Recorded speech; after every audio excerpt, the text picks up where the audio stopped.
Muchas gracias a todos por estar aquí. Hoy tenemos una suerte enorme de tener a Carlos con nosotros. Carlos, además de ser abogado, escritor e investigador, vosotros conoceréis su voz porque es un integrante del equipo del programa de radio La Escóbula de la Brújula. Porque ahí están, bueno, David Sentinela, están Jesús Callejo, están un montón de personas que yo he estado alguna vez en el programa y se lo pasan de miedo en el programa. Y la persona que lleva invitada, no te quiero contar cómo lo pasamos. Así que hoy nos va a hablar de un tema muy bonito, la imagen de los seres sobrenaturales, que por cierto tenéis un libro escrito precioso sobre estos temas, os lo recomiendo, porque él no lo ha traído y por eso no lo tengo ahí, pero si os interesa luego cuando termine la charla el tema, en más profundidad y con dibujos y con todo, es perfectamente ilustrado, está ese libro. Gracias a todos. Buenas tardes a todos y muchas gracias por asistir. No es la primera vez que vengo aquí, pero es la primera vez que vengo a hablar. Hasta ahora había estado como oyente. Y bueno, pues esto es una novedad.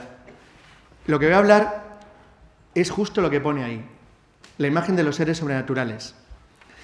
Seres sobrenaturales es un término muy amplio y cuando Jesús Callejo y yo, en 1994, comenzamos la guía de los seres mágicos de España, nos planteamos el problema de que en realidad los seres mágicos, entre comillas, son prácticamente cualquier cosa.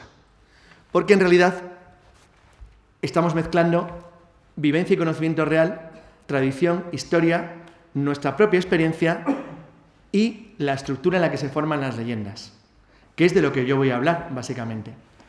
Cuando hicimos el libro que continuó la trilogía de los seres mágicos, que es el que acaba de comentar Sol, que en realidad es un libro que no tiene ediciones nuevas, sino que cada década se hace de una forma diferente. Entonces, ese libro, que se llama Seres y lugares en los que usted no cree, toca incidentalmente este problema, con lo que decidí hace tiempo, porque Jesús en ese libro se encargó más bien del tema de religión, tradición y conocimiento mágico, esotérico, místico, y yo me encargué principalmente de lo que entiendo más, que es historia, la forma en la que las leyendas se forman y cómo pasan al conocimiento nuestro. En cierto modo, a pesar de lo friki que va a parecer esto es bastante científico, en el sentido de lo que es antropología clásica, en el sentido de cómo se estudia en la universidad. No hay nada extraño, esotérico en lo que van a ver hoy aquí, sino que lo que van a ver tampoco es una explicación racional, porque no lo pretendo. Es una explicación sobre la imagen, sobre cómo vemos nosotros una realidad que en realidad no existe, que es uno de los elementos más divertidos de este asunto.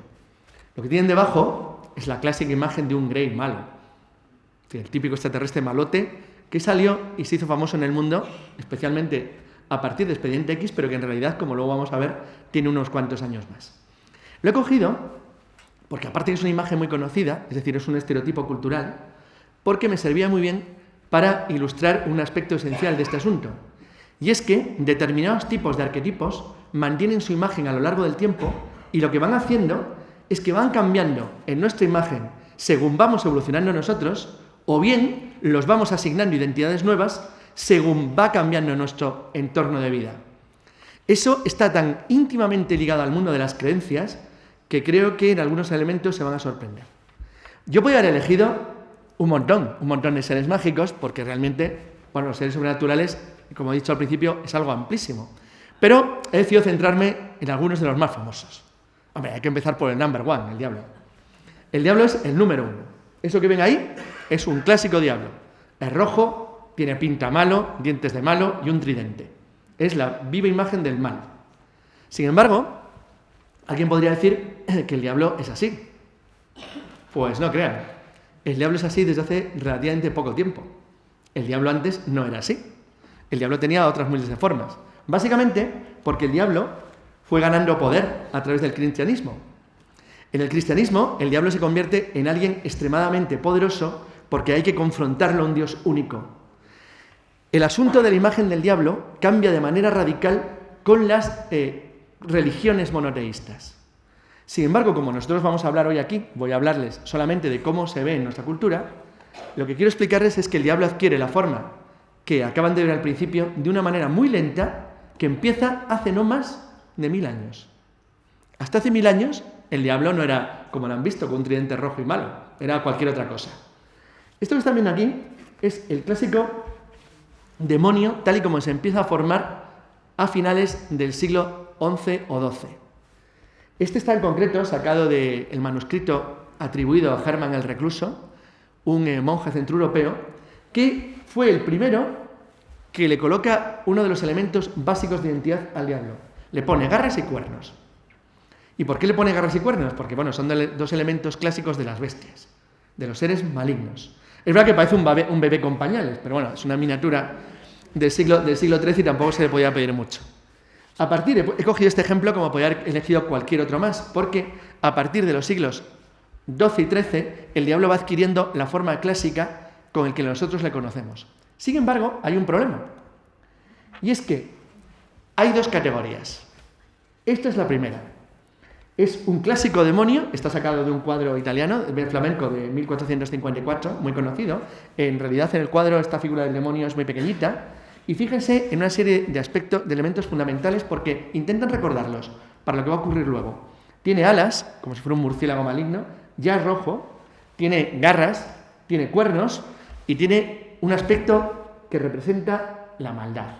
Esto podría ser perfectamente de Bruegel o cualquier pintor un poco posterior. Sin embargo, es un poco anterior.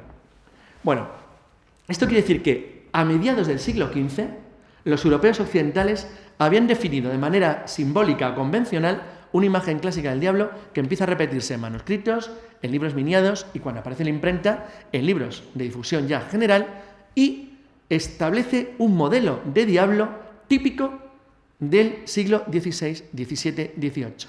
Pero no es el único, porque nuestro demonio anterior se divide también en otra variante.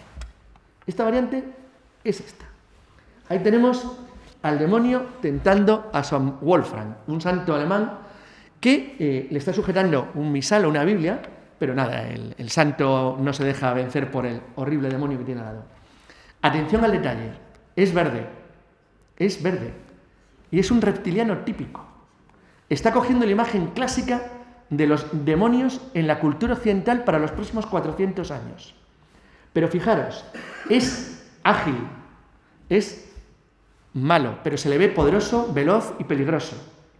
Esto es importantísimo porque está metiendo en nuestra psique una idea de asociación de la imagen del demonio con precisamente eso. Este bicho es un claro depredador, es lo que está representando. Es un enemigo peligroso solo con verle. Sigo. Esto que ven aquí es la evolución que va a surgir o va a sufrir los dos modelos de demonios de los que he hablado durante los siglos siguientes. Lo que he visto era la convención del demonio malvado de las dos variantes, rojo y verde, en los siglos XVI, XVII y XVIII. Pero en la cultura occidental ocurre algo a partir de la Revolución Francesa. Bueno, había ocurrido ya antes, pero a partir de la Revolución Francesa empieza a ser algo de carácter general. Y es que la gente, primero las clases más ilustradas, pero luego en general el pueblo, le va perdiendo el miedo al demonio. Y como le va perdiendo el miedo al demonio, las imágenes arquetípicas de nuestros demonios se van alejando del miedo. Lo que tienen arriba, que es el sueño, son 4 representaciones del sueño de Tartini, de la famosa obra El sueño de Tartini. En las 4 aparecen demonios rojos y verdes con las mismas características de maldad y de peligrosidad que las ilustraciones que han visto antes. Pero si se fijan, en una de ellas, la más reciente, está tocando un violín y lleva un frac. Y en la de al lado, que está sentado sobre la cama, está tocando un violín. En todas toca un violín, porque es un trino que hace el demonio. Son unas notas extrañas, muy difíciles de interpretar. Le dedicamos incluso un programa de radio, la Escuela de la Brújula, El sueño de Tartini. Pero aquel día, el demonio, en las dos versiones, aunque es exactamente igual, ya no da miedo. De hecho, lo último es la portada de un disco. Es decir, nuestro demonio está perdiendo imagen de peligroso, porque se va alejando de nuestra civilización el miedo al diablo. Fíjense la evolución. El de la izquierda es lo que llaman un demonio de Ocuchimicho, que es una zona mexicana en las cuales los demonios forman parte del folclore local. Y en la derecha, el de Wykes and Company, es el anuncio de un champán francés. En los dos tenemos a nuestro demonio rojo, pero ya no da ningún miedo. En el primer caso es un muñeco folclórico y en el segundo estoy pescando una botella de champán. Las características, sin embargo, si se fijan, siguen siendo iguales. Sigue teniendo cola, rabo, cuernos y es rojo. Y dicen, bueno, ¿y esta degeneración? Ya no solo da miedo, si es que ya sirve de publicidad. Pues es peor. Ahora vamos a ver, y esto es una manera perfecta de ver el alejamiento del miedo, unas secuencias de cómo representa al demonio el cine. Ahí tenemos a nuestro monstruo rojo, ese señor de las tinieblas de la película Legend, de 1985. Es la última representación de un demonio tradicional clásico del arte europeo, aunque sea una película americana, son occidentales y su cultura es la nuestra. Es la última de todos. Y realmente Borman, cuando hizo esta película, que creo que es de él, porque ahora mismo tengo dudas, no se acordaba, es decir, no recordaba que sin querer había hecho la última representación de un mito clásico. Porque, vamos a subir un poco, 1987, El corazón del ángel. Aquí, si nos fijamos, Robert De Niro es el demonio, pero el demonio ya no es rojo ni lleva cuernos, ahora es un caballero elegante. En la película, si se acuerdan, se llama Lucifer, Lucifer, pero escrito es Lucifer. Pues Lucifer ya no es rojo, ni tiene cuernos, ni tiene garras. Es un tipo elegante y educado. O sea, parece un abogado, la clase imagen del mal. O sea, yo. Pero verán que esto se perfecciona, ¿eh? John Milton, este sí que es abogado. Pactar con el diablo. Es el otro gran actor americano-italiano, italoamericano. Es Al Pacino. Aquí ya ni siquiera es un tipo extraño. No, es perfectamente un tipo que va en metro, es decir, que roba almas, que tiene un estatus estupendo de vida, que hay una vida normal, pero es malo. Si se acuerdan de la película. De hecho, es el demonio. Pero ya no tiene ni un solo elemento, de hecho me ha parecido vestido como yo, es decir, no tiene ningún elemento próximo al demonio clásico. Pero esto no ha acabado. Estamos en el 97. Observen. 1999. La novena puerta. Aquí es una tía buena directamente. Y sigue siendo el demonio. Sigue siendo mala, es pérfida, hace todo tipo de maldades. Pero ya no solamente no hay ni un solo elemento de lo anterior, sino que, aunque sigue siendo mala y da miedo, ya no tiene la imagen. Pero es que esto puede empeorar. 2000. Al diablo con el diablo. Otra tía buena, pero aquí ya es de risa la película. Ya ni siquiera da miedo. Es Liz Hurley. Y ya ha abandonado completamente la tradición de dar miedo en la forma de la imagen, aunque siga siendo muy mala. Este es el punto final. Hemos eliminado completamente la imagen del demonio como un ser rojo o un ser verde que nos dé miedo. No lo da. De hecho, la degeneración prosigue. Ahí tienen varias variantes. Son imágenes en el centro de nuestro clásico demonio. El de la izquierda, da risa. El pobre cedrito que tengo abajo, no quiero... Y bueno, ya es humillante la de la muñeca esa. Es un insulto al pobre diablo, que alguien le pinte así. Entonces, esta es la evolución de nuestro diablo rojo en el mundo actual. Estamos en el siglo XXI. Como verán, ha perdido completamente la imagen original que asociaba esta imagen a la maldad. Pero la imagen arquetípica sigue ahí, sigue siendo la misma. Entre el bebito diablo que está a la derecha y la chica vestida disfrazada de diablilla, pues como comprenderéis, toda esta imagen ha dejado de formar parte del mundo del mal. Pues no, luego veremos que no. Y vais a ver por qué. 1454-2014. Ahí tenéis a nuestro diablo. De nuevo exactamente igual, con cuernos, con alas, con garras, rojo, peligroso y malvado. ¿Sabéis lo que es lo de la izquierda? Un extraterrestre. ¿Un extraterrestre? Como el demonio no nos da miedo, hemos asociado la imagen clásica del demonio a los extraterrestres malos. Sigue siendo malo, sigue siendo peligroso, sigue siendo feo y raro, pero como no nos da miedo el demonio, nos lo da el extraterrestre. Ahí lo tenemos. Y alguien puede decir ahora, ¿y qué ha pasado con nuestro demonio verde? Con el que tentaba a San Wolframio, aquel que estaba con el misal y que era la viva imagen del mal. El Alien de Giger, 1980. Es exactamente igual. Es ágil, peligroso, malo, rápido. Tiene todas las características del demonio anterior. Pero como en el caso anterior, como no nos da miedo como demonio, nos lo da como extraterrestre. Ahí le tenéis. Con esto, lo que os quería enseñar o lo que les quería mostrar es que las imágenes arquetípicas quedan fijas en nuestra mente. Forman parte de nuestro entorno cultural y no las podemos borrar. Lo que hacemos es cambiar la asociación. Siguen en nuestra mente y nos siguen dando el mismo miedo, pero con funciones diferentes dentro del teatro que es el mundo. Si esto ocurre con los demonios, ahora vamos a ver qué pasa con los duendes. Duendes lo estoy utilizando en términos genéricos. Saben que en España duende es como en Inglaterra elfo. Es una palabra genérica para designar a los seres sobrenaturales en nuestra lengua. Bien, He empezado con uno de la variante mala. Es uno de los elfos malos que aparecen en una de las obras de Alan Lee, de Brian Froud, sobre hadas. La imagen de los duendes, como seres elementales, seres intermedios entre nosotros, los ángeles, los demonios menores, que aparecen en las leyendas desde tiempo inmemorial, en nuestra civilización se van configurando como lo que nosotros entendemos a partir de la época, muy recientemente, prácticamente finales de la Edad Media. Bien, he cogido ahí 3 ejemplos típicos de duendes clásicos en la interpretación británica del siglo XIX, del Fine Art, que luego mejoraron tanto Lee y Froud, que se ha convertido en la imagen arquetípica y clásica de los duendes en Europa Occidental y en nuestro mundo. Son en general grotescos, tienen formas extrañas, pero en principio no son ni malos ni buenos, son neutros, son incordiantes, molestan y incordian. Pero fijaos que tienen todos un gorro, cabezas muy grandes, ojos enormes y unas grandes orejas. Son risibles, en cierto modo, o sea, más bien dan risa que otra cosa. O sea, miedo en principio no da mucho. Pero claro, esto tiene sus variantes. Puede haber duendes malos, como estos, que son muy diferentes a los que acabo de poner. Atención al primer detalle. Nuestros duendes malos han perdido el gorro. Son calvos. Pero aquí todavía tienen orejas. Mantienen orejas puntiagudas. Observen sus dedos largos, finos y de menos dedos que tenemos nosotros. Son distintos, tienen una anatomía extraña, son muy delgados y muy finos.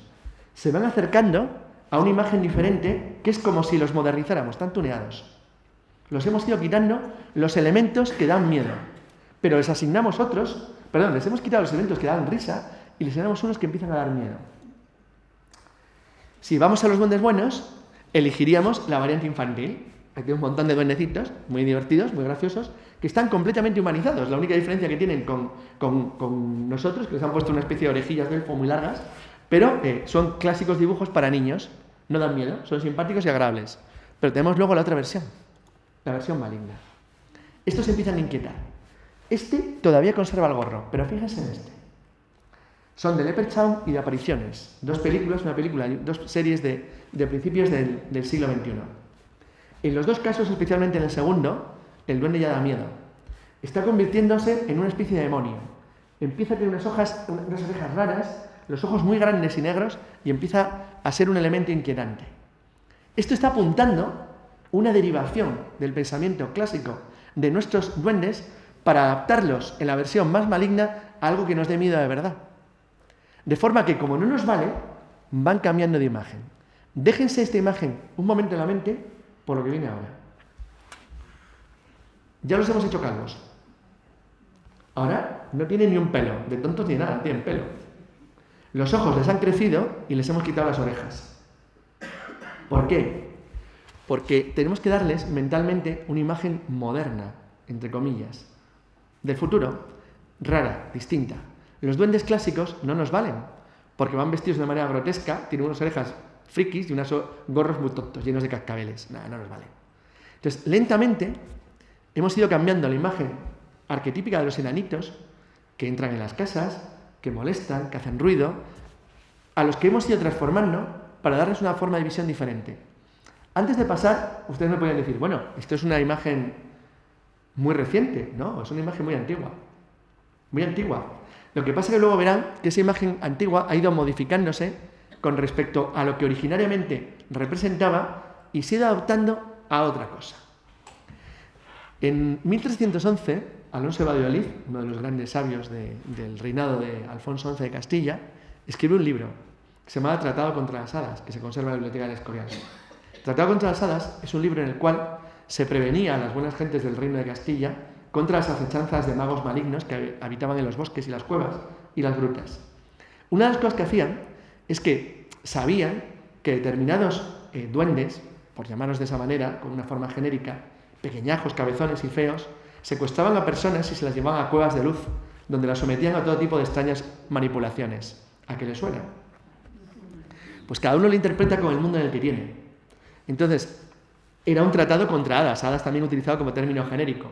Sin embargo, estaba describiendo un tipo de aplicación o profesión o encargo, ¿no? o hobby de nuestro duendecito muy especial, que los aproxima mucho a lo que las leyendas, en el caso inglés y en el caso castellano, por no extenderme demasiado, a lo que en las leyendas castellanas o leonesas se llamaba manonas o pesadillos, que son extraños duendes que colocados sobre los durmientes les absorben la energía vital.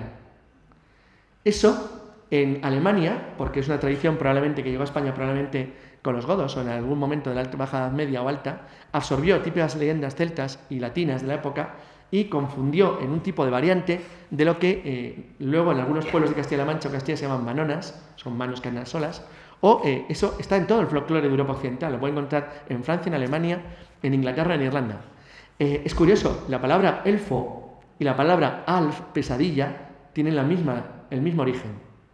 Porque se supone que eran seres que vivían en nuestro entorno y nos eliminaban o absorbían, eran vampiros psíquicos, vivían de nuestra energía vital. Creo que en su momento, en No sé si Encuentros Asombrosos, en una de las series de Spielberg de televisión, o bueno, de las series americanas de finales de los 80, en una de ellas aparecía un muñequito, una especie de bendecito, que se sentaba encima de una niña y le absorbía la energía. Pues eso es igual que los pesadillos de las leyendas castellanas y gallegas. Es lo mismo. Es la misma leyenda y el mismo tipo. Eso genera una disociación en el mundo de los duendes o de los elfos pequeñitos, que en su momento Jesús Callejo y yo dividimos en dos. Nosotros habíamos decidido dividir a los duendes en dos grupos. Lo que eran genéricamente duendes, o sea, es decir, todo elemental de naturaleza que viva en las casas o con las personas, para separarlo de los gnomos. Todo elemental de naturaleza masculina, que viva en cuevas, en bosques o en grutas o en ríos. Exactamente igual lo hicimos un bloque entero para todos los elfos de naturaleza femenina. Sirenas, con todas las variantes, eran de agua salada, ondinas eran de agua dulce. Bueno, pues en el caso de los duendes, en nuestra clasificación, nos separamos de la clasificación clásica norteuropea, que es penumbra, luz y oscuridad. Y preferimos irnos una nuestra en función de cómo se comportaban con respecto a los humanos. Pues dentro de ellos generamos una categoría especial al que las llamamos los DDD, duendes dañinos de dormitorio. Todos estos duendes dañinos de dormitorio son los que les estoy describiendo y son en el fondo, por su imagen y por su representación, exactamente iguales que los greys que hacen abducciones en las habitaciones. Tienen el mismo comportamiento y tienen el mismo objetivo, hacen lo mismo. Lo único que son, digamos, imágenes más modernizadas de un mismo pensamiento. Esto que ven es de 1938, portada en la revista Amazing Stories, una revista sencillita, de papel, muy barata, que se vendía en los años 30 y tenía gran éxito, en el cual lo que están representando es lo que llamaríamos una abducción. Pero fíjense el año. Es de 1938. Y fíjense cómo son los extraños seres que se acercan. Huesudos, largos, cabezones, de grandes ojos. Son el clásico representación o prototipo de lo que luego, con ligeros cambios, va a ser un grey. Pero atención, porque tiene una variante. Esta variante le recordará a la película Mars Attack, cuando hacen las preguntas tan terribles que se pueden plantear ahora que somos españoles todos. Fíjense la pregunta tan terrible. Llévennos a ver a sus líderes. Toma ya. Como nada aquí, nos desintegran pero al día siguiente. Bueno, pues esa variante era una variante que nace en los años 50, que, bueno, si los extraterrestres venían desde un planeta lejano y eran inteligentes, pues les vamos a hacer cabezones y con el cerebro por fuera. Qué cosa muy rara. Va a ser una especie de nuez, que es una mezcla entre una nuez y una calavera. Esta variante, sin embargo, tiene en el fondo una especie de conjunción definitiva que nace a finales de los años 80, a realidad basándose en dos libros. Dos libros que, por cierto, les aconsejo ahora mismo. En los años 80 hubo, además me acuerdo porque me hizo mucha gracia, yo estaba leyendo un editorial que decía que el mito de los extraterrestres, el fenómeno ovni, estaba de capa caída y se había acabado. Bueno, lo gracioso del asunto es que ese mismo año, entre los 10 libros más vendidos en Estados Unidos, había 2 que trataban del tema ovni de una manera más o menos lejana, pero que sí trataban del tema inquietante de presencias no humanas en nuestro mundo. Uno es Communion, de Will Strieber, y el otro es, estoy intentando acordarme de la historia de Coppelwoods, Intrusos. Ambos son novelas con ligeras diferencias. Intrusos es una novela que camufla con un pueblo inventado llamado Coppelwoods, pues una novela de terror. El hecho de una serie de chicas que quedan embarazadas de alguien que, antes de que nazcan los niños, les arranca los fetos. Y en el caso de Communion es la vivencia personal de Will Strieber, que tenía un Oscar en Hollywood, que era un notable escritor de guiones de cine, que cuando estaba en Carolina del Norte, en West Virginia creo que es, en una de las zonas más remotas de Estados Unidos, o en Carolina del Norte, en la zona fronteriza, él tiene una serie de inquietantes presencias que la gente del lugar atribuía a los gnomos y a los duendes, y cuya portada, la famosísima portada de la Grey, generó para siempre jamás la imagen prototípica de los extraterrestres modernos. Esto es importante, porque esta versión insectoide que les he colocado de aquí es la versión más definida de lo que sería una imagen que se ha ido consolidando en los años 80 y 90 y que finalmente Expediente X convierte en la imagen mundial de los extraterrestres. Cuando en los años 50 y 60 los investigadores del fenómeno OVNI se dedicaban de una manera para mí muy simpática a hacer clasificaciones y categorías de cómo veían los testigos a los tripulantes de los platillos volantes, es muy divertido porque da igual la forma que ustedes imaginaran. Da igual. Ustedes pueden imaginarse un pulpo con 8 patas, un enano cabezón, un gigante peludo. Estaban todos en la clasificación. Había cientos de visiones diferentes que ellos pensaban que correspondían a diferentes razas de viajeros del espacio. Esto que parece tan tierno y tan curioso ocupaba libros y libros y libros, pero en realidad lo que hizo esto es homogeneizar un fenómeno cultural de visión. Es decir, los seres humanos somos incapaces de considerar algo serio si no tiene un elemento determinado que podamos categorizar. No podemos. O sea, no sabemos hacerlo. De manera que tenemos que simplificarlo en algo que sea la imagen arquetípica definitiva. Con lo cual, los extraterrestres tendieron de manera inequívoca a las visiones de los duendes de nuestras lejanas leyendas, pero modernizados. En vez de llevar trajes grotescos, al principio llevaban trajes plateados, luego trajes ajustados, luego sin cremallera, luego sin nada. Punto. De la misma manera que los primeros platillos volantes parecían un metro antiguo de los años 20, tienen tornillos gordos. Y luego se fueron estilizando, fueron perdiendo los tornillos, fueron perdiendo la forma y finalmente son haces de luz. Pues es lo mismo. Según las tecnologías se va acercando a ellos, nuestra mente va cambiando la imagen que proyectan para adaptarlo a algo que siempre tiene que estar por encima de lo nuestro, porque si no es de risa. Vamos a ver.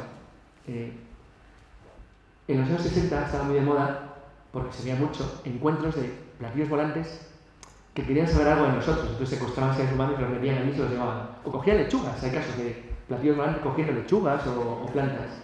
Supongo que tienen 800.000 tropecientos millones de lechugas en algún planeta. Porque ¿para qué quieren más de una lechuga? Si es una civilización más avanzada que la nuestra, la clonarían con un trocito de lechuga al tamaño de una uña. Y lo mismo con nosotros. No es falta que nos torturen de esa manera, que nos metan por todos los agujeros todo tipo de tubos. Pero claro, con cogernos un dedo nos replican y punto. Dicho claramente, los extraterrestres de los 50 y 60 se han quedado más atrasados que nosotros. Ahora mismo hay cazas furtivos que no son detectados por el radar, como una nave extraterrestre que viene de 5.000 millones de no sé dónde del espacio y lo detecta cualquier radar, una caca. No podemos hacer ni fotografías, en teoría. Esto yo no me voy a meter ahora con el fenómeno OVNI, que me parece muy sofisticado y muy complejo. Lo que significa es que en realidad el fenómeno OVNI es otra cosa. Pues bueno, los tripulantes también son otra cosa. Y como son otra cosa, hemos tenido que categorizarlos en algo que nuestra mente pueda entender de manera sencilla, como es quitarnos el pelo, quitarnos los gorros, quitarnos la ropa y ponernos caravanos. ¿Qué es lo que pasa? Pues que se está acelerando nuestro conocimiento. Y esto generó un fenómeno interesantísimo, que es la capacidad que tenemos, lo que les he contado, de 400 años de evolución del diablo. En el caso de los extraterrestres lo hemos visto en 3 generaciones, en menos de 50 años, o de 60. Lo que ven a la izquierda arriba de Cuentos Asombrosos es de 1987. Y abajo es el clásico extraterrestre que aparece con el fumador en Expediente X en 1993. Son muy parecidos, pero digamos que son la homogenización estándar de la misma imagen. Esto es un extraterrestre. Y si usted ve otra cosa, no ha visto un extraterrestre. En serio, o sea, si alguien ve un extraterrestre tiene que ver esto, porque si no, no lo ve. Entonces, casualmente, desde finales del año 95-96, todos los extraterrestres son así. No hay manera de verlo diferente. Y dice, bueno, ¿qué pasa? ¿No desaparece el resto? No, es que se han homogenizado. Hay una versión reptiliana, como hemos visto al principio, y una versión más o menos duendil, como es esta. Pero seguimos en el margen del mismo patrón. No nos hemos movido nada. Bien, ¿qué es lo que ha pasado? ¿Por qué he dicho que se ha acelerado? Se ha acelerado porque lo que hemos visto antes que ocurría en 400 años, aquí nos ha pasado en 60. Y es que ya no nos dan miedo los Greys, son tan de nuestra familia, que esto es Alien Wiki, 2014. Bueno, fíjense los que van de azul con la abuelita, la niña, ahí viene al cine, es que ya les han humanizado de tal manera que ya no solamente se les ha quitado el miedo, es que bueno, parecen ya completamente integrados en nuestra sociedad, tienen nuestros gustos, pero claro, para humanizarlos más, Aquí los tienen haciendo una especie, son unos monstruos que están haciendo, pero es como una pizzería. Están ahí trabajando, uno me cortando una especie de pulpo, otro me está haciendo una especie de empanada. Y esto me lo compré yo en Roswell. Es un UFO, es un ovni a cuerda, que lo tengo en la mesa y corre por la mesa. En este caso, en nuestro pequeño extraterrestre verde, más que antenas, parece que tiene orejillas ahí, bueno, cuernecitos. Es decir, ya han eliminado y borrado de nuestra imaginación la imagen peligrosa del extraterrestre malvado que nos estaba amenazando. Con lo cual, lo hemos convertido de repente en un elemento del folclore. Esto no quiere decir que un Grey no pueda ser malo. De hecho, hay películas donde los Grey son malos y hay películas donde los Grey son buenos. Pero indiferentemente de eso, ya forman parte de los juguetes de nuestros niños. Con lo cual, el miedo lo han eliminado completamente. ¿Qué es lo que hacemos nosotros cuando tenemos un problema así? Lo que hemos hecho con el diablo, enfocar nuestros miedos hacia otro punto.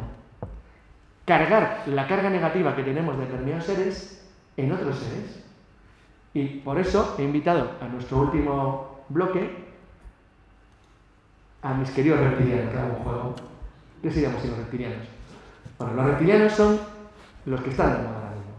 Son los elementos malvados de nuestro juego. Da igual que sean malos o no, porque hay que darles patrones diferentes de conducta, pero en líneas generales han heredado al malo. Sin embargo, que nadie se engañe con las imágenes de reptiles dioses de la antigüedad, esto es muy reciente. Y además tiene un origen muy interesante, porque es un origen increíblemente moderno. Y además es que le puedo hacer una apuesta a quien quiera. ¿A quién encuentro esas referencias reptilianas? Antes las que he encontrado yo. Ninguna. ¿Por qué no ninguna? Me dice, no, es que Dios es conforme a reptiles su bella. Y no, porra. Y no digo otra cosa. De nada. Hay serpientes diosificadas como en cualquier cultura antigua. Pero eso no significa nada. Significa simplemente que a cualquier elemento de la naturaleza peligroso se daba determinadas formas de aspecto. Las serpientes en principio dan miedo, porque son peligrosas y envenenan a la gente. Y son siempre un elemento que, como todos los reptiles y los insectos, a los mamíferos, no solo los humanos, nos dan cierto repelús. Los mantenemos a distancia. Forma parte de nuestro código genético desde hace millones de años. No nos gustan los reptiles ni nos gustan los insectos. Otra cosa es que hay gente que puede tener una tarántula mascota, pero no es una cosa muy agradable. Por eso, el insecto es difícil de comer, aunque hay culturas que lo hacen, como el reptil también se come. A mí, por ejemplo, la cola de caimán la cocino bastante bien, pero no significa que forme parte del mismo nivel. Rara vez, aunque, vuelvo a decirlo, hay un piradillo que puede tener una mascota, una tarántula, pero no es lo mismo que tener un perro. Entonces, es distinto. Entonces, en líneas generales, los reptilianos son un modelo moderno de asociación de conducta y de imagen, de las dos cosas, lo cual es extremadamente curioso. Porque antropológicamente esto es especialmente interesante. Esto son los de la derecha, los de arriba son interpretaciones modernas de lo que se supone son lo de abajo. Lo de abajo son figuritas sumerias de hace más de 5.000 años y lo de arriba es interpretaciones modernas, ideografiadas, idealizadas de lo que podría ser la representación de esos extraños dioses reptiles. Sin embargo, no es correcto, porque la interpretación moderna parte del hecho de que el reptiliano ya forma parte de nuestra cultura. Por eso ustedes no verán ninguna representación de ese tipo en el siglo XVII o XVIII. Ninguna, ni en el XV, ni en el XIV, ni en el XIII, ni en el XII, ni en el XI, ni en el X, ni en el IX, ni en el VIII. No las hay. Ninguna. Son muy modernas, porque para ello hemos tenido que asumir al reptiliano como un elemento propio de nuestra cultura cuando en realidad no lo era. Es una inserción muy reciente, y además es una inserción artificial, que es lo que me la hace, para mi gusto, tan interesante. Me he pasado. Lo que ven a la izquierda son evoluciones futuras de los reptilianos y de los Greys. De hecho, son mix. Son elementos de dibujantes de ciencia ficción de posibles interpretaciones, en este caso son pruebas de armadura de combate en la novela de ciencia ficción, que correspondería a civilizaciones supuestamente, imaginación, de reptiles o monstruitos de este tipo de estación vertical, bípedos. Es muy interesante porque han recogido toda la imagen de nuestra tradición de los duendes, son iguales morfológicamente que un duende o que un gnomo, pero están adaptados a un tipo de ser que nos da mucho más miedo que lo que nos podría dar un duende en la imagen clásica o grotesca de los dibujos de duendecitos del siglo XIX. Los hemos integrado al mismo nivel que nuestro querido alien, al alien verde que han visto al principio, pero les dotamos de algo que el alien verdoso de Giger no tiene. Ni siquiera el diablo rojo. Es que los dotamos de capacidad humana de interactuación. Los ponemos con armas o naves similares a las que podríamos tener nosotros. Están completamente humanizados. Y este es el factor más interesante del fenómeno reptiloide desde los años 70-80 del siglo pasado. Ahora les voy a contar de dónde sale. Esto que ven a la izquierda es un Stenochasaurus, más conocido como Trudon, que es el nombre que se le dio cuando fue descubierto en Canadá en los años 70. El Trudon fue un descubrimiento interesantísimo porque era evidentemente un paso muy claro entre los reptiles, los dinosaurios y las aves modernas. Tenía una parte, en parte del cuerpo tenía algo parecido a plumas, no se sabe el color, es una interpretación, y sí se sabe de él tres cosas muy interesantes. Era un poco más alto que un ser humano, medía entre 1,85 m y 1,90 m, era muy rápido, muy rápido, o sea que fue tan rápido como un guepardo, tenía visión frontal, típica de los depredadores cazadores, y tenía las manos en una posición delantera, las patas, que le permitía, probablemente por la posición de giro de los codos y de las muñecas, asir objetos, era capaz de coger. Tenía cierta capacidad de manipulación. Es un ser del Cretácico tardío, poco antes de la extinción de los dinosaurios, muy poco antes. Los dinosaurios no se extinguen por un meteorito en un par de días. Tardaron millones de años en desaparecer completamente. Fue un problema de desaparición lenta y no todas las especies desaparecieron. El cocodrilo convivía con ellos y sigue con nosotros, o los tiburones. Sin embargo, este animal es interesantísimo porque a los que le encontraron les abrió la imaginación algo muy llamativo que ya se sospechaba con los famosos raptores, con los robadores los sustractores de huevos, es decir, los famosísimos por Parque Jurásico. Y es que los velociraptores se sabe que eran extremadamente inteligentes, supuestamente por el tamaño de la caja craneal que tenían, y tenían características parecidas al Trudon, solo que el Trudon es una versión mucho más evolucionada, puesto que el giro, la capacidad de giro de sus patas delanteras y la posición de sus patas traseras de posición hacía que se supiera que caminaba bípedo. Es decir, era un animal de estación bípeda, pero no de estación vertical. Es decir, porque la posición de giro de las corvas de las traseras le impedía colocarse de pie como nosotros. Sin embargo, se sabe que era extremadamente ágil y veloz, con huesos muy sólidos y unos músculos probablemente que le impulsaban a una velocidad elevadísima. Debía haber sido un cazador formidable, y si lo soltabas en nuestro mundo, sería un depredador terrorífico. Bueno, el Trudon hizo que se disparara la imaginación de muchos biólogos de cómo podía haber evolucionado la última etapa de los dinosaurios si no hubieran sido destruidos por el famoso meteorito. Y llegaron a la conclusión, a finales de los 70, de que podían haberse convertido perfectamente en saurios de estación vertical que hubieran evolucionado muy parecido a los seres humanos, a como nosotros hicimos de los antropoides en los milenios últimos, porque realmente el ser humano es muy reciente en la Tierra. Nosotros, los Homo sapiens, no tenemos más allá de 120.000 años, somos muy jovencitos aquí. Otra cosa es que nuestros antepasados pudieran ser más antiguos. Esto demuestra que la aceleración de la evolución puede ser enorme y que los dinosaurios podrían haber llegado a algo muy próximo, hay quien sostiene incluso que estuvieron a punto de lograrlo, a algo muy parecido a lo que serían los homínidos en el mundo de los mamíferos. En 1982, D. Russell hizo una exposición que recorrió el mundo entero en la que hablaba demostraba cómo habían evolucionado los raptores, como el que ven en la imagen, hacia saurios, como he dicho, de sección vertical, muy parecidos a nosotros, a los que él llamó dinosaurioides. La versión de un humano reptil, o sea, una especie de versión nuestra, si hubieran evolucionado, es decir, si hubieran evolucionado la especie dominante en la Tierra, no de los mamíferos, o sea, como nosotros, sino de los reptiles, como los dinosaurios. Que tampoco son reptiles exactamente, pero en cualquier caso, con sangre caliente, pero basándose en la supuesta evolución de los raptores, que era la versión más evolucionada que se conocía de los últimos dinosaurios. Esta exposición, que yo la vi en Madrid, yo era niño, pero estuvo en el Museo de Ciencias Naturales durante un tiempo y fue portada de una famosísima revista española, La cara del dinosaurioide, tuvo un impacto mundial inmenso, que hoy se nos ha olvidado. Pero, probablemente, hubiera quedado en nada si no hubiera sido porque unos guionistas geniales de Hollywood, que estaban haciendo una serie de televisión, contrataron a quienes habían hecho las imágenes del dinosaurioide para una serie de televisión en la que se les había ocurrido a los guionistas una idea muy original, que era: ¿y si creamos una especie de reptiles malos que en realidad se camuflen como seres humanos? Y los contrataron para hacer una serie conocida como V. Pero antes les meto unas imágenes de cómo habían representado la evolución del dinosaurio.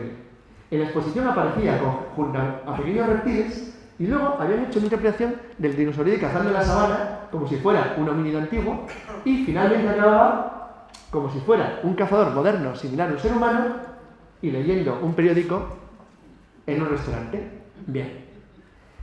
Todo esto era muy atractivo. Entonces, cuando contratan a todo el equipo para hacer V, a la misma gente que el año anterior había hecho la exposición de Russell, de repente nuestros famosos reptiles alcanzan una fama mundial, alcanzan una fama hipermundial.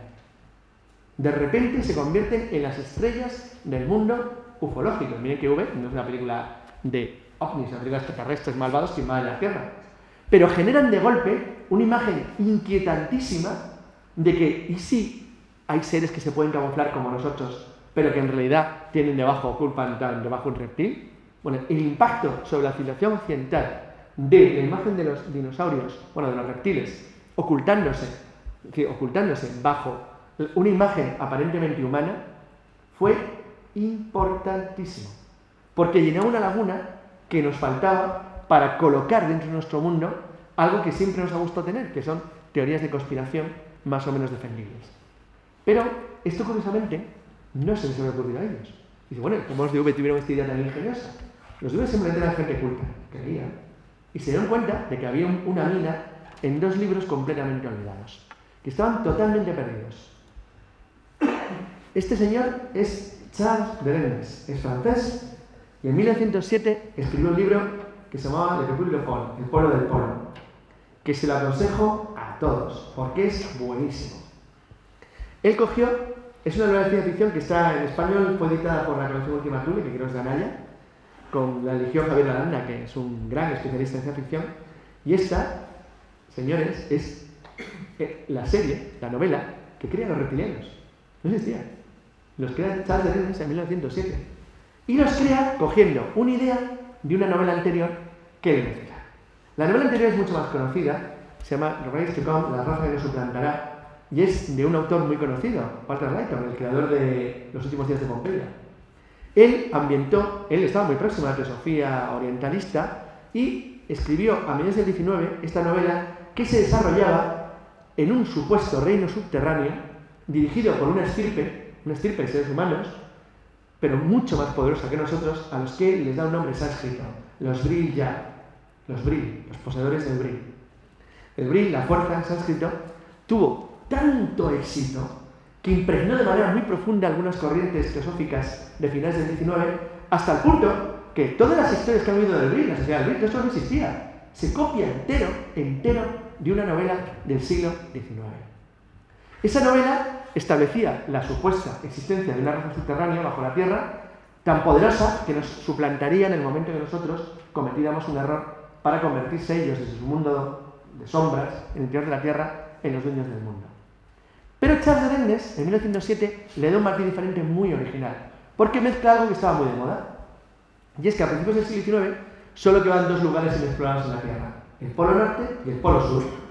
Entonces, había expediciones intentando llegar al Polo Norte, que lo consigue Bell en 1910, y al Polo Sur, que como es bien conocido, lo consigue Amundsen en 1912. Pero en los años anteriores une ese interés por llegar al Polo Sur con la forma de llegar a él. Y había sido interesantísimo el intento en 1890 de un aeronauta, que era André, francés, que intentó llegar al Polo Norte en globo. No lo logró. De hecho, los restos de André los encuentra en el Polo Norte. Amundsen, años después, se encuentra en 1926, porque hasta entonces se había perdido todo su resto. Ya se le ocurre una novedad. Bueno, si en vez de un globo va en un dirigible, que eran las naves voladoras más importantes del año 1907, pues en un dirigible un grupo de expedicionarios van al Polo Norte. Y en el Polo Norte tienen contacto con una raza semisubterránea de seres que son muy similares a los Vril-ya de Walter Lighton, pero que, a diferencia de parecerse a nosotros mejorados, son reptiles de estación vertical. Son dinosaurides, son reptilianos. Ya están creados. Fue una idea brillante. Mezcló 2 ideas muy originales y tuvo un notable éxito con el libro, pero el éxito pasó. Pero la idea no, y es la idea que recogen luego los creadores de V para, aprovechando la idea de imagen del dinosauroide, mezclarlo con la idea de Walter Lighton, en la cual el dinosaurio o el pequeño reptilillo se disfraza humano para entrar en nuestra sociedad. ya tienen claro los reptilianos. Probablemente es el éxito más notable de creación intelectual del siglo XX en lo que es la imaginación popular de las criaturas sobrenaturales. Es un éxito total, porque el reptilianismo, que para mí es una corriente ya casi de literatura, ha creado toda una creencia en torno a él realmente muy notable, lo cual, desde luego, los creadores de V pueden estar orgullosos porque lo vuelvo a decir, yo creo que a quien quiera que busque reptilianos en los años 60, 70, 80 y verá que no hay nada, porque lo que sí que había son algunos variantes de los reptilianos inspirados en Derengnes que son recogidos por los grandes autores de ciencia ficción fantástica como Hagar, el creador de Tarzán, que en Carter, en las series suyas que se abren en Marte y en Venus, mete animales muy parecidos a los reptilianos. También en algunos cuentos muy pequeñitos de los años 30 aparecen, pero siempre como figuras menores y nunca como la implicación que se les ha dado a partir de los años 90 del siglo XX. Esta es la portada de la edición española del Pueblo del Polo, del dirigible volando sobre el Polo Norte, y a la derecha es en mi caso a la izquierda, es la representación de los reptilianos de Charles Derengnes de 1907, que verán que les resultan muy familiares, porque son prácticamente iguales que los reptilianos actuales de cualquier representación. Esto es básicamente lo que yo os quería contar. Ahora, lo que me interesaría es que habláramos un rato de ideas que ustedes tienen, porque yo podría haber seguido con ángeles, con hadas, con lo que hubieran querido, porque el mundo es exactamente igual. Y nos hubiéramos encontrado con el mismo fenómeno, con que la imagen clásica va evolucionando siempre en dos sentidos, uno bueno y uno malo, y siempre se va adaptando a nuestra manera de pensar, porque es nuestra manera de pensar en cada momento la que determina la imagen que ellos nos ofrecen, porque es la imagen que socialmente nosotros estamos dispuestos a aceptar. Es decir, nadie estaría dispuesto a aceptar actualmente un reptiliano que paseara por aquí como reptiliano que es tan tranquilo. En cambio, queda mucho mejor si Sol en realidad es una reptiliana que si la rascamos tiene bajo un reptilillo. Queda mucho mejor, es mucho más interesante, da mucho más juego y además el reptiliano da mejor juego que los Greys, porque los Greys son cabezones, enanos y entran mal. Entonces, todo esto hace que en realidad la forma en la que nosotros estructuramos nuestro pensamiento mágico sea siempre el mismo.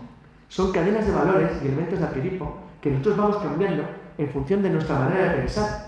Entonces, y no hay otra cosa. Entonces, si quieren les puedo contar cómo van a ser dentro de 200 años, porque van a ser iguales. Simplemente cambiarán y se adaptarán, pero seguirán siendo lo mismo. Habrá enanitos cabezones buenos y enanitos cabezones malos, habrá reptilianos buenos, habrá reptilianos buenos. Es decir, habrá hadas, porque no he tocado el tema de las hadas, de las vírgenes, que hubiera sido todo otro mundo. Pero en el fondo, las líneas maestras siguen siendo las mismas. Y ahora, pues, cualquier duda o pregunta que quieran. Carlos, es curioso cómo, si nos fijamos a través del tiempo, hay como una especie también de interés porque estos arquetipos sean antropomorfos, o sea, lo que no se puede imaginar o asociar con uno no pega tanto como hacerlo antropomorfo, y quizás por eso se va estilizando cada vez más y cada vez más, ¿no? Según la idea de estética que también hay, ¿no? Claro, para que nosotros les demos un cierto valor tienen que ser parecidos a nosotros, porque tienen que coger nuestras cualidades de depredador-cazador, que es lo que somos. Tenemos vista frontal, tenemos dos manos para capturar y coger bien, y tenemos capacidad de sujeción de objetos. Esos son los elementos básicos que nosotros tenemos. La posición de mirada frontal nos permite calcular la distancia, es un calculador automático y es un sincronizador de puntería de movimiento. Los seres humanos estamos bastante bien hechos, o sea, somos el producto de una evolución muy lenta y muy bien hecha. Pero es que sabemos nosotros que cualquier elemento que tenga que adquirir inteligencia, no inteligencia, un delfín puede ser muy listo, pero su incapacidad de tener capacidad de sujeción frontal le impide tener nuestras posibilidades. Atención, esto no sería el caso, por ejemplo, de algunos elementos de insectos. Las hormigas, a nuestro tamaño, si pudieran estar a nuestro tamaño, que no pueden, por su estructura de armadura de queratina, serían muy interesantes, porque serían un factor incluso mejor que el nuestro. Sin embargo, nosotros interpretamos muy bien, no la forma de los insectos como rivales nuestros, pero sí las sociedades de los insectos como rivales nuestras. La capacidad de sociedades en las cuales nosotros no utilizamos herramientas, sino que desarrollan formas en sus cuerpos para tener una sola mente central y luego, ¿quién es el que clava martillos? Pues los que clavan martillos que tienen una mano más gorda que pega golpes. ¿Quiénes combaten? Los que tienen unas mandíbulas más grandes que cortan mejor. Entonces los humanos entendemos muy bien una sociedad hormiga, una sociedad abeja, pero entendemos muy mal la posibilidad de que ovejas o hormigas sean como nosotros, porque no lo son. Sin embargo, sí serían adaptables como rival, pero es un rival demasiado raro y demasiado peligroso. Por eso no lo usamos. O sea, una hormiga a nuestro tamaño sería un bicho tremendo. Es decir, se nos barrerían del planeta en menos de media hora, o sea, literalmente. O sea, una hormiga sería un rival demoledor para el ser humano. Entonces, fijaros que todos conocéis el juego de Ender.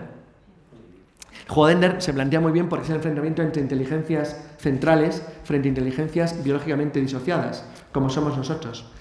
Hay un libro muy bueno que lo hace muy bien también, que es La paja en el ojo de Dios, donde la civilización rival a los humanos, está muy bien el libro escrito porque está entre dos autores, uno escribía como los humanos y otro como los extraterrestres. De manera que ejemplifica muy a menudo la misma escena vista desde dos puntos de vista de sociedades que piensan de manera diametralmente opuesta. Sin embargo, los reptilianos y los duendes, como los diablos, forman parte de sociedades idénticas a las nuestras, jerarquizadas como las nuestras y con un aspecto físico muy similar. Esto es interesante porque se convierten en rivales asequibles. Son similares a nosotros. Los otros serían demasiado peligrosos. Es una buena observación. Entonces, por lo que te oigo, los reptilianos para ti es una historia. Hombre, claro, por supuesto. Por supuesto. Entonces, ¿por qué, por ejemplo, ahora dicen y repiten en sitios serios? Sí. Serios, o por lo menos para ellos. Vamos a una persona más o menos importante que todo el mundo puede ver. El guardaespaldas que lleva Obama, reptiliano. Y entonces, te fijas en la mandíbula y en todo, y es exactamente el señor que has puesto aquí. ¿Eso es una broma? No, vamos a ver. Yo es que no puedo entrar en ese debate porque es que me parece tan ridículo que no me puedo, claro, es que claro, es evidente, es decir, no me puedo meter en algo tan absurdo. Es decir, realmente, si alguien piensa que la reina de Inglaterra oculta bajo un reptil, pues ya es que me niego a discutir eso.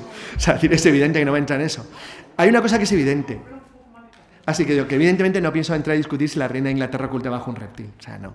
Pero sí que es cierto que la imagen reptiliana fue muy útil porque vamos a ver, la imagen reptiliana tiene un poder muy interesante.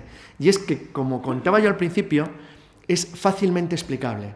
O sea, es fácil de entender. O sea, los reptilianos están creados. O sea, son una idea creada artificialmente entre 1957 y 1907 por gente que tiene una imaginación muy interesante y son utilizados luego de una manera muy útil en determinadas novelas de ciencia ficción. Por eso, no hay una sociedad conspiranoica detrás de nosotros que esté formada por hormigas organizadas o por abejas organizadas de tipo humanoide, porque nos barrerían en 5 minutos del planeta Tierra. Entonces, esto es muy importante porque el contrapunto nuestro, incluso en la imaginación, tiene que ser equivalente a nosotros. Si nos supera, no existiría. A ver, lo voy a intentar explicar desde un punto de vista antropológico. Si hubiera una sociedad reptil más poderosa que nosotros, incluida entre nosotros, ya nos había eliminado. O sea, hace mucho tiempo. Fuera, estábamos fuera. Exactamente igual que cuando Cortés llegó a México. Exactamente igual. O sea, no hay ninguna duda. Es decir, no hay ninguna posibilidad de que tengamos sociedades inmersas entre nosotros, porque las sociedades humanas actúan siempre igual, y las no humanas también. A ver, yo no tengo pruebas. Todavía no se sabe nada, porque en principio parece que descarta su existencia, ¿no? Completamente, pero vamos a ver una cosa que es muy interesante. Yo creo que la Tierra, o sea, no sé quién lo creó ni por qué ni cómo, pero sí hay un tema que me interesa. Me da la sensación de que somos como un microuniverso. O sea, que todo lo que pueda existir en el cosmos, de una manera u otra lo tenemos. Que solo tenemos, que alguien nos construyó, nos creó, si es que tenemos creencia de que hemos sido creados, o si no, por la evolución natural, por la regla mecánica que sea, nos ha llevado a que el mundo aparentemente tiene la totalidad de todo. O sea, tenemos todo. Hace poco hubo una inserción en el programa nuestro de radio, en el cual una científica que participa en nuestro programa, al que conocerán muchos, Carmen Fernández, dijo que una de las características de la humanidad es el enterrar a los muertos.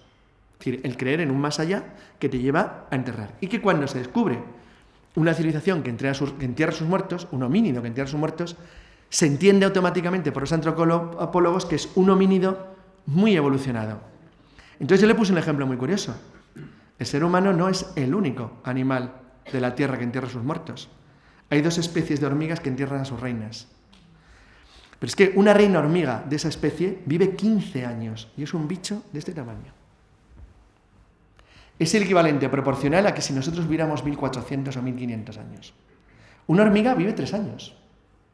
Dentro del mundo de los insectos es un nivel o esperanza de vida gigantesco. Eso significa evolución y organización. Por eso, los insectos sociales son tan interesantes en las novelas de ciencia ficción, porque generan contrapuntos muy interesantes que probablemente podrían ser formas de organización de vida superior alejados de la nuestra, completamente diferentes, ni mejores ni peores, distintas. Realmente no sabemos lo que nos vamos a encontrar si encontramos algo, pero lo que sí tenemos, o yo creo la idea, de que tenemos los elementos y las herramientas para tenerlo aquí mismo. Es decir, que podemos buscarlo. Y sigo diciendo, es decir, si las ballenas o los delfines, la naturaleza, les hubiera permitido agarrar objetos, probablemente habrían desarrollado una civilización superior. Porque la inteligencia no deriva necesariamente de la capacidad de poder pensar, idear, incluso hablar, sino de la capacidad que nuestro cuerpo nos da de poder construir o hacer cosas. Fíjense que los dos modelos de civilización que existen en la Tierra, yo creo que las hormigas y las abejas son civilizaciones, o sea, igual que nosotros, tienen la misma característica. En el caso nuestro, nosotros usamos herramientas. Si yo quiero clavar un clavo, creo un martillo que me permite golpearlo. Las hormigas lo que hubieran desarrollado durante millones de años es una serie de subespecies dentro de ellos mismos que tendrían una forma y una garra que les permitiría pegar golpes. Es decir, es especialización biológica. Es como si el cerebro se dividiera en multitud de seres, cada uno con una función. Dicen, por eso se sacrifican de una manera que para nosotros sería incomprensible. Porque en realidad no se sacrifican. Es como si tú pierdes un dedo, pero para salvar a la totalidad del cuerpo. Entonces, esto es muy interesante porque sí genera fórmulas de organización diferentes. Sin embargo, en los elementos de creación de la supuesta sociedad reptiliana hay una ausencia total de creatividad en ese sentido. Los que creen en ello no han sido capaces de crear nada detrás. Hay una pobreza intelectual muy alta. Y eso es uno de los grandes problemas que tienen. Por eso probablemente como concepto de ficción desaparecerán muy rápido y serán sustituidos por otra cosa parecida.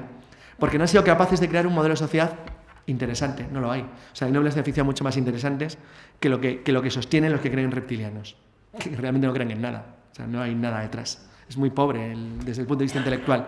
En cambio, lo otro sí. Lo otro hay novelas de ficción que tienen sociedades muy solamente creadas desde el punto de vista imaginativo nuestro, que podrían dar lugar, si algún día nos los encontramos, a elementos muy curiosos.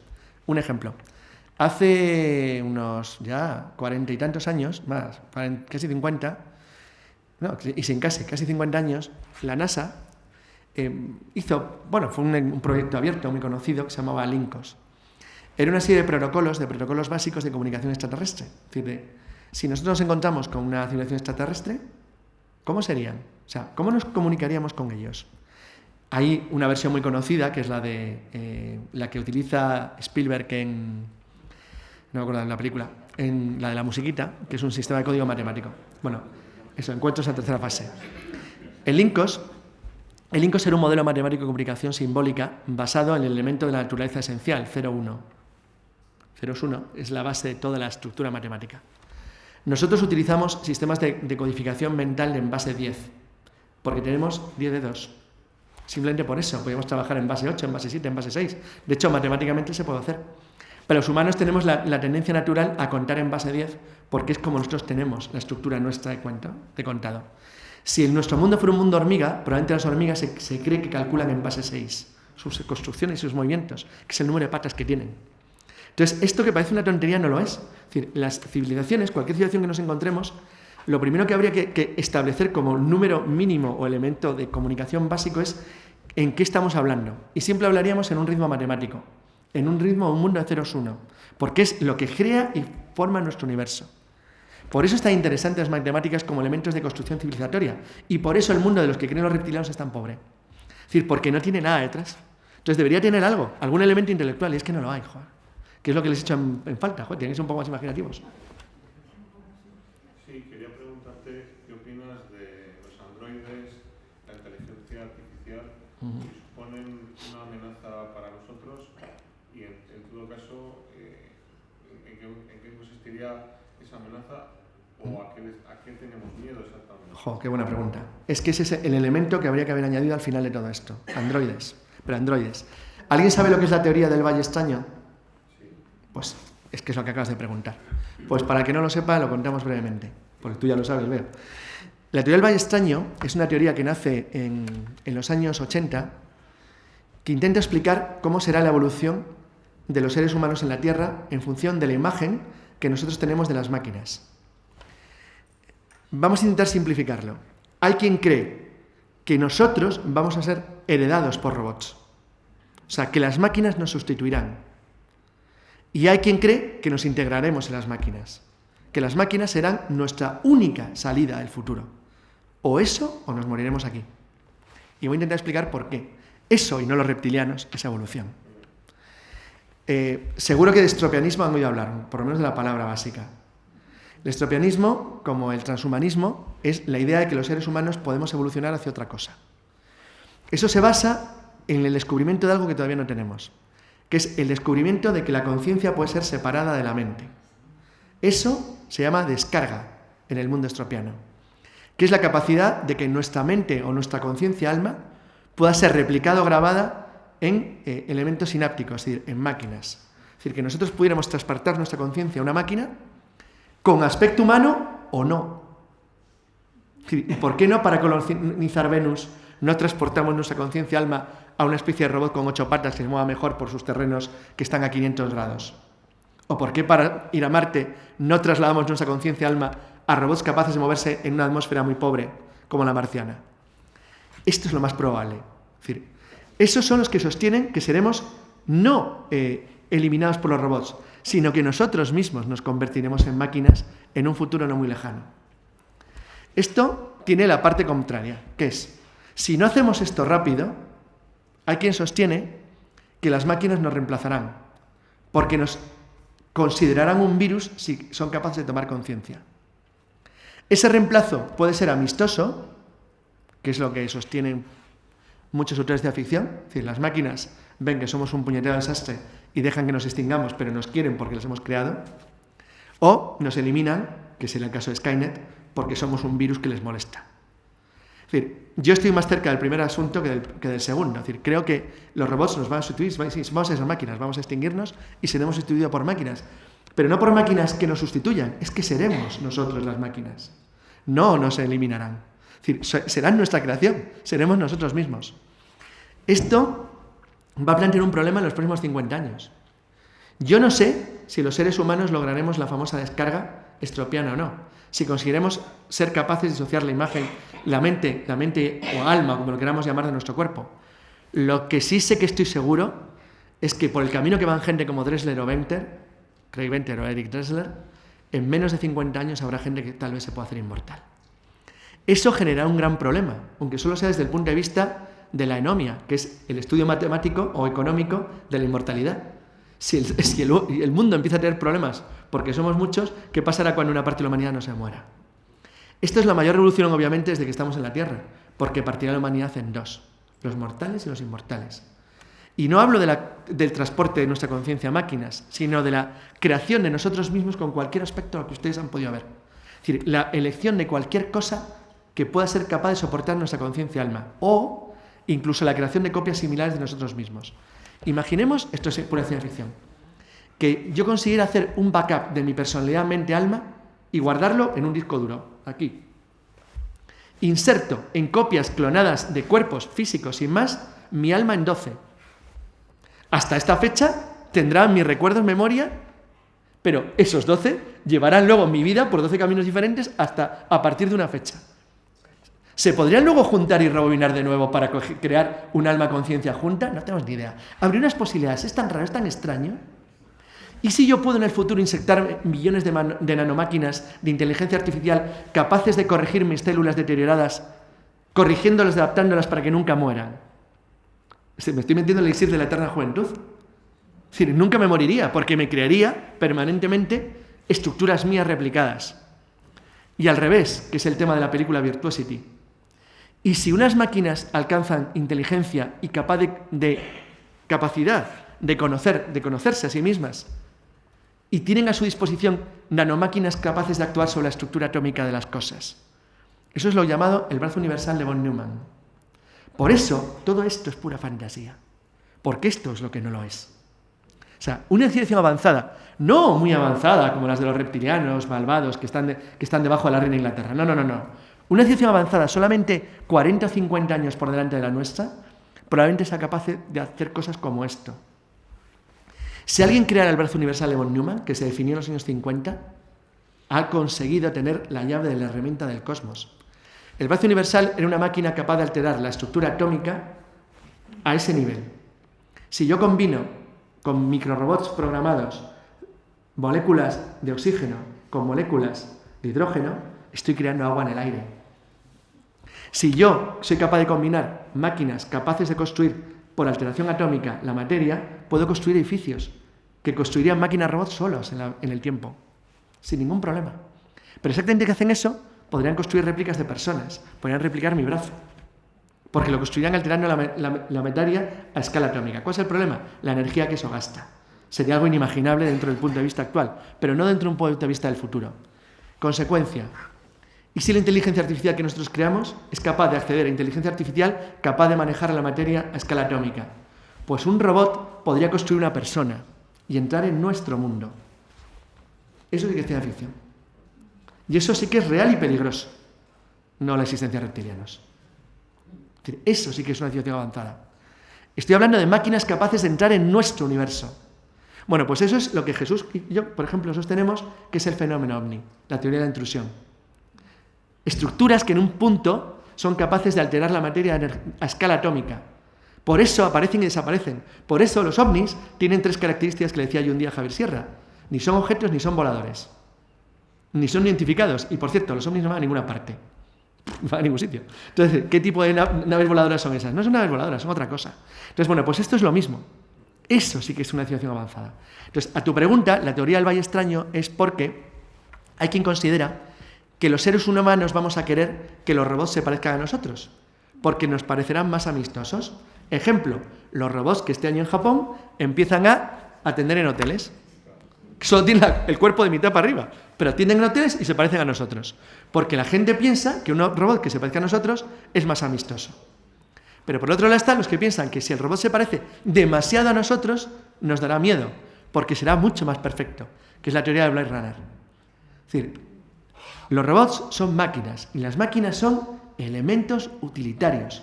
Los seres humanos hacemos máquinas por la misma razón que hacemos un cuchillo o un tenedor, porque nos viene bien y es útil. Y los seres humanos reemplazamos a los objetos cuando dejan de sernos útiles. Yo cazo con un rifle, no con una ballesta, porque es mejor un rifle que una ballesta. Pero yo corto la carne con un cuchillo, exactamente igual que un romano. O sea, el romano fabricó un cuchillo y yo lo sigo usando. Yo utilizo unas sandalias muy parecidas a las que tenían los antiguos griegos. Pero sin embargo, no se me ocurría subir al polo con una piel de oso. Prefiero llevar un cacharro termopolar. Es decir, la tecnología solamente la cambiamos cuando deja de ser útil. Si no, la mantenemos eternamente. Puede estar con nosotros miles de años y no ser obsoleta. Bueno, pues con los robots pasa exactamente lo mismo. ¿Qué son los robots de Blade Runner? Prostitutas y soldados. ¿Qué son las prostitutas y soldados? Cosas útiles para los seres humanos del futuro. Interesante ese tema porque es el ejemplo del valle extraño en su máxima plenitud. En el caso del valle extraño que atiende en el hotel, nos resulta agradable y simpático. ¡Qué gracioso el robot! ¿Cómo se ríe? En el caso del robot prostituta, tiene una utilidad, pero es demasiado perfecta. En el caso del robot soldado, que es el protagonista de Blade Runner, da miedo porque es perfecto. Es decir, porque es una versión muy mejorada de nosotros mismos. Entonces, esa es la teoría a la que nos tenemos que enfrentar en los próximos 50, 60 años, que es cómo caminaremos o qué tipo de máquinas querremos construir. La verdad es que el cambio que puede dar esto en 50, 60 años no lo conocemos. Yo por eso soy tan optimista, porque creo que el ser humano ha evolucionado a base de suerte. Y estoy convencido que alguien dentro de año va a tener suerte. Y nos va a sacar de todo este lío que nos hemos metido nosotros solos, porque alguien va a tener la potra, que es como si nos toca la primitiva. Y descubriremos algo y nos sacarán de aquí. Hace poco me hacía gracia cuando estaban seleccionando a los humanos que van a ir a Marte. Hacían hoy una entrevista al español que está seleccionado. Y le preguntaban, y bueno, ¿y usted qué opina de irse a Marte y morir en Marte? Y bueno, ninguno dijo lo que para mí me parecía lo más normal. Es que mientras estos preparan el viaje a Marte y se van a Marte, lo mismo alguien fabrica una máquina de fotones que va a llevarnos a Marte en 3 días. Y que lo hacen en cualquier momento. O sea, que nos llevan 90 días. Y lo que están esperando a morirse en Marte se encuentran con su suegra. En Marte. Entonces, cuidado que estas cosas pasan constantemente. Y entonces, la humanidad funciona así. O sea, si a los hermanos... Vamos a ver. En 1897, el presidente de la Academia de Ciencias del Reino Unido dijo que un objeto más pesado que el aire no podía volar. No podía volar. 5 años después lo hizo volar unos fabricantes de bicicletas. Los hermanos Wright. O sea, que... Cuidadín. Sí. ¿Una última pregunta? Yo, más que una pregunta, es una reflexión, ¿no? Porque aquí todos hemos llegado, somos incrédulos. Y resulta que ya no nos dejas creer en nada, ¿sabes? Sí. Yo escribo sobre hadas y duendes. Solo esa reflexión. Sí. No, yo escribo sobre Steve Benders, o sea que imagínate. Bueno, pues tengo que mandar muchísimas gracias. A vosotros.